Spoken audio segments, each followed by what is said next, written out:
Just thought it'd be fun to do a video taking a peek under this phase linear model 5100 series 2 digital synthesized tuner. I'm taking a little bit of a gamble taking this apart because this cover wraps around. So I think what I'm going to do is I'm just going to flip it on its top here.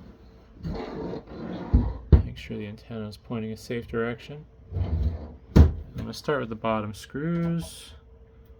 Hopefully it'll be obvious where they go. Just making a mental note here.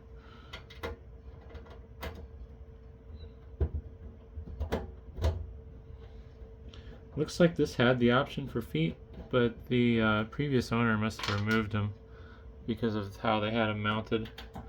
This is mounted in its own little custom cabinet that they had built into their house. Also, I might turn the flashlight off. I think that's not necessary. There we go.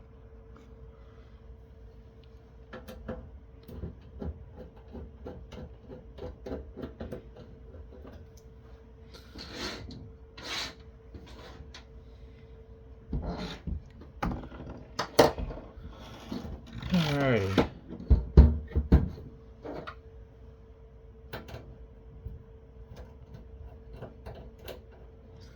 Fun part's going to be sliding the cover on and off, but we'll see what happens here. Also, the original cord has been cut to length because of how they had this mounted. I'm not sure why though. I don't know why you would just use twisty tie or something to bundle the cord up inside, but to each their own, I suppose. Not a big fan of modifying hardwired cords, just because if you ever change your mind, you're in a bit of trouble. Yeah, I'm not looking forward to this. It slides off, but I might not want to slide off. Oh, man.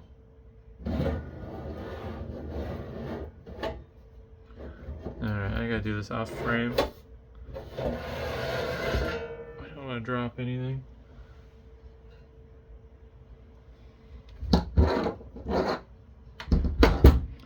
Here's the inside.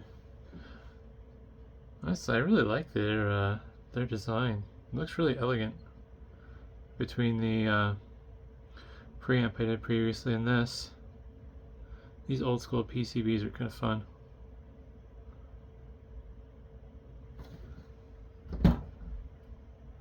I'm not taking the bottom off. But, huh. So this is a digital tuner then. I guess, yeah, that's what it says on the front, so. Looks like there's some adjustments that you can mess with, but not going to.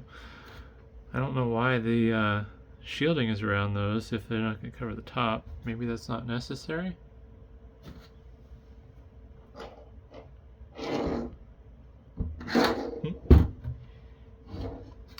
Doesn't look like it'd be that hard to replace the cord if you wanted to undo what the previous owner did. Although they are wire wrapped. That's kind of unique.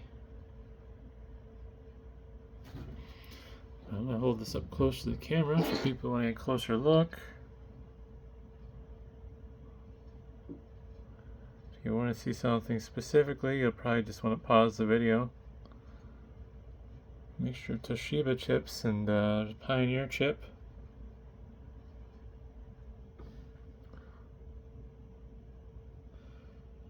The interesting thing is these ribbon cables are soldered, so those aren't very serviceable.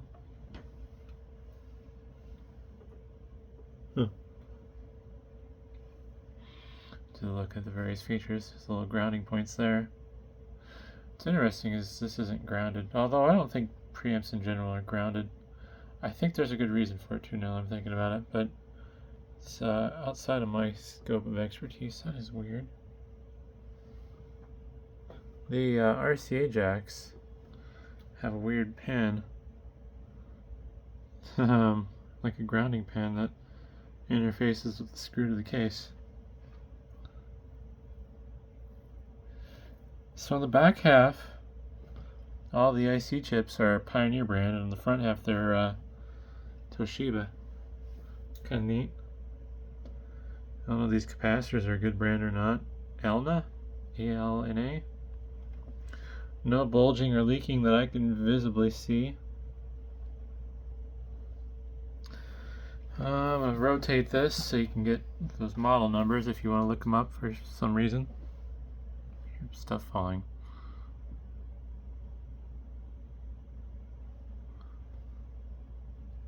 Unfortunately, there won't be any follow-up to this video because the plan is to just put the cover back on, and then I'm going to probably sell this. PA102A0052K. Nope, different than the other one. So this IC chips do something different apparently. I'm assuming at least because of the different part numbers. And this is the input power supply, DC regulation, whatnot. I'm guessing the tuner circuitry's over here with the various coils and the cans shielding everything. Alright, now we'll look at the Toshiba IC chips. No clue what those do.